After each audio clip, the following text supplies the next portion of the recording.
Salut, c'est Nicolas. Alors je suis très heureux d'être avec vous aujourd'hui. Dans cette vidéo, on va voir le tour de mon potager, qu'est-ce qui pousse en ce moment. Et ensuite, on fera le tour de tous les travaux du mois à venir, le mois de novembre. Et c'est pas parce que le potager va commencer à s'endormir qu'il n'y aura plus rien à faire au potager, au contraire.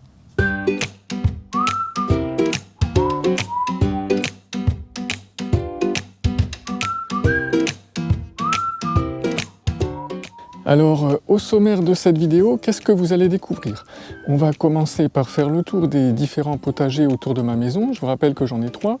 Le potager principal qui est à plat au sol, un potager avec du bois enterré, c'est une expérience que j'ai fait, donc c'est un petit rectangle, vous allez voir, et un potager en carré à réserve d'eau pour l'été surtout. Donc en hiver, la réserve d'eau elle sert plus beaucoup, j'ai un bouchon que j'ouvre pour éviter que l'eau stagne. Donc on va faire le tour de tout ça. On va voir les récoltes que j'ai faites, bien sûr, les derniers semis, les dernières plantations, les problèmes qu'il y a eu, comment je vais pouvoir y remédier. Et après, dans la deuxième partie de cette vidéo, on fera le point sur les travaux pour le mois à venir, le mois de novembre. Quels sont les semis, les plantations à faire. Alors vous verrez qu'il y en a vraiment plus beaucoup, mais ça ne veut pas dire que le jardinier va se retrouver au chômage, parce qu'il y aura d'autres choses à faire, et notamment, très important, pour entretenir la fertilité de sa terre. On va voir un petit peu qu'est-ce qu'on pourra faire. Voilà, et bien je vous retrouve tout de suite.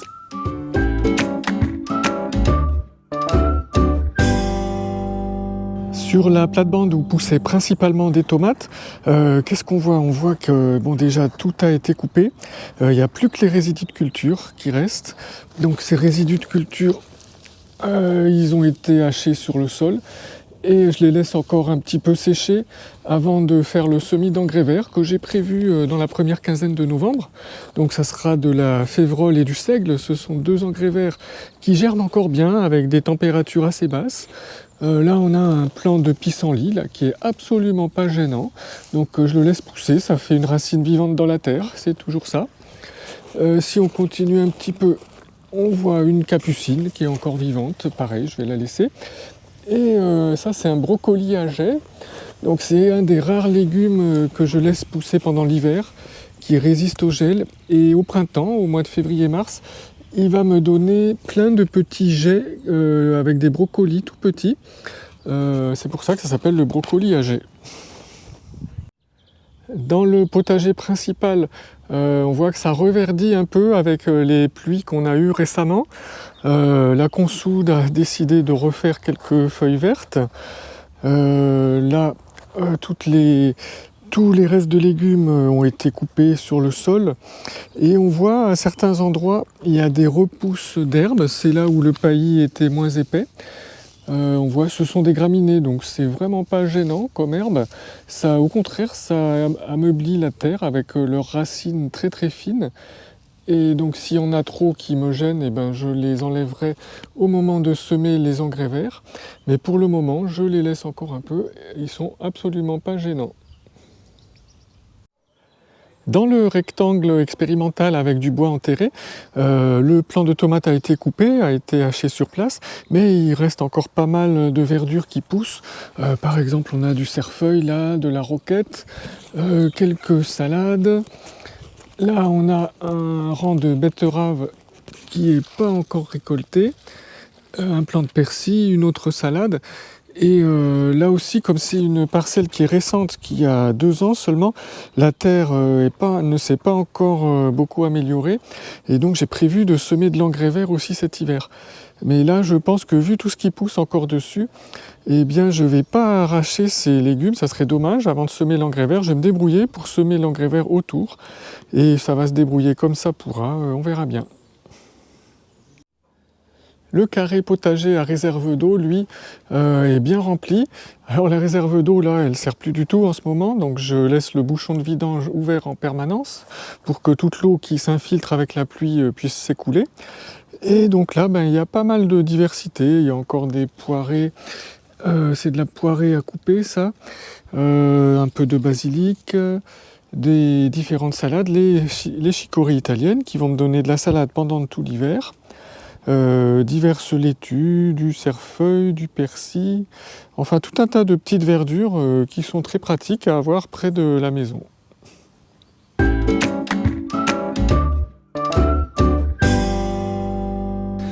Au niveau des légumes d'été, c'est la fin des récoltes de tomates, les derniers fruits mûrs sont cueillis.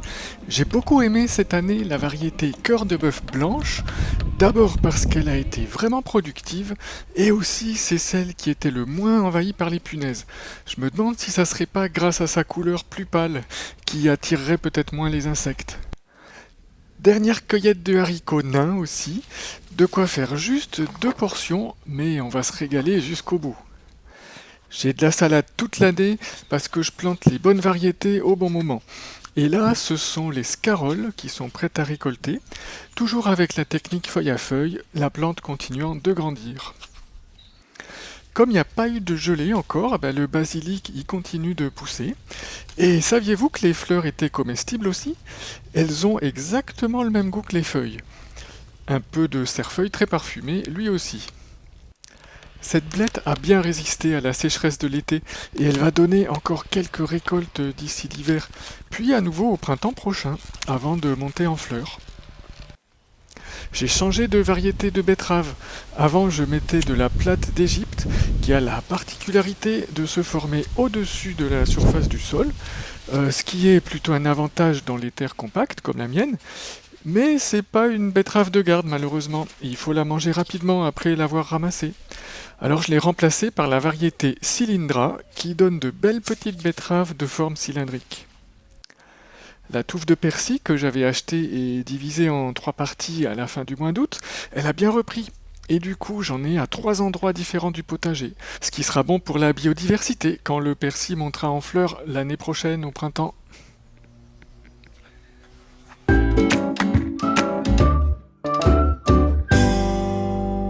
C'est le dernier semis de l'année avec des laitues d'hiver. Alors les laitues d'hiver, qu'est-ce que c'est? Ce sont des variétés particulières de laitues qui ont la particularité de résister au gel. Donc elles vont commencer à pousser un petit peu maintenant, en automne, puis elles vont pas bouger en hiver, et au moment où les jours vont bien se rallonger, en février, elles vont grossir et on pourra les récolter dès le mois de mars. Là, vous voyez, j'utilise mes propres graines que j'ai récoltées en juillet sur une salade que j'avais laissé monter. Ici, c'est une autre variété de laitue d'hiver, la rougette de Montpellier, un semis que j'avais fait fin septembre. Je fais de la place en arrachant une vieille laitue, quelques herbes spontanées. Je les avais laissées pousser pour garder de l'activité microbienne dans la terre. J'ai dû me résoudre à arracher la haie de buis qui bordait le potager, parce que, année après année, ils étaient affaiblis par les attaques de la pyrale du buis. C'est une chenille qui dévore les feuilles. Elle est arrivée de Chine dans les années 2000, et elle n'a pas de prédateur naturel en Europe. Et du coup, je me suis dit, pourquoi pas joindre l'utile à l'agréable, et j'ai décidé de planter à la place tout un tas de plantes aromatiques. Alors c'est des vivaces qui vont rester plusieurs années de suite, et des plantes comestibles bien sûr. Alors ce sont des noms qui font rêver, comme la sauge, le thym, l'agastache, la mélisse, la verveine. Mais comme c'est une partie du potager qui est à l'ombre de la maison toute la matinée, j'espère qu'elles vont quand même bien se développer. Je vous ferai une petite séquence là-dessus au printemps.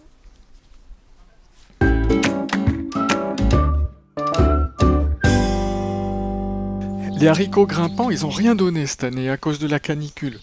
J'en avais déjà parlé, et c'est donc un peu déçu que je démonte le tipi. Au moins, il y a pas mal de feuillage, ce qui constitue une belle biomasse qui va pouvoir être restituée au sol. Toujours avec l'objectif d'enrichir la terre de façon naturelle, je coupe à ras toutes les plantes qui ont fini de produire. Les racines restent dans le sol où elles vont se décomposer. Toutes les tiges sont découpées en petits morceaux et laissées sur place où elles vont se décomposer pendant l'hiver. Il n'y a aucun souci à le faire, même si les plantes avaient attrapé des maladies, parce que tout sera digéré par les micro-organismes du sol. Tout y passe, les plants de tomates, les tiges d'ail et de fenouil qui sont montées bien haut, les restes de fleurs comme les soucis et les rudbeckia, le feuillage tout sec des concombres qui avaient grimpé sur la clôture.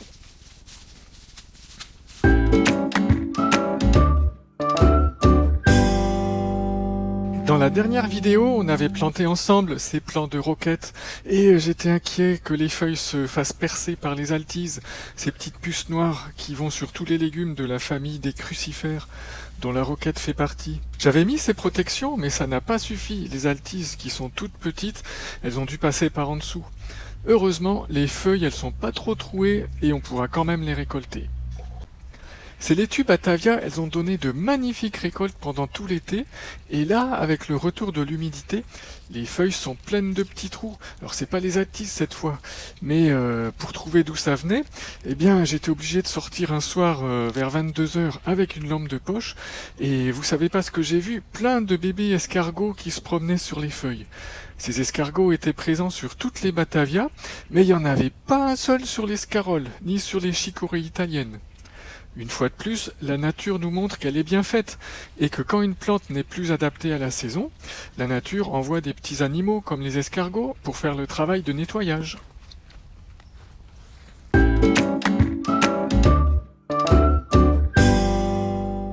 Alors maintenant, on va voir ensemble les travaux du mois au potager pour le mois à venir, le mois de novembre. Comme d'habitude, j'ai tout détaillé dans un nouvel article sur mon blog et si vous voulez avoir tous ces détails, je vous invite à aller sur le blog en cliquant sur le lien qui se trouve dans la description, juste en dessous de cette vidéo.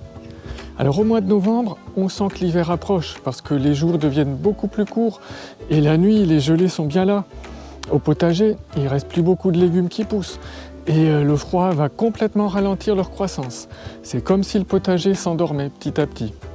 Mais c'est pas pour ça qu'il n'y a rien à faire au jardin. On va voir que le mois de novembre, c'est une période importante pour prendre soin de sa terre et qu'elle soit bonne au printemps de l'année prochaine. Alors voyons ça de plus près. Qu'est-ce qu'on peut encore semer au mois de novembre? Assez peu de choses en fait.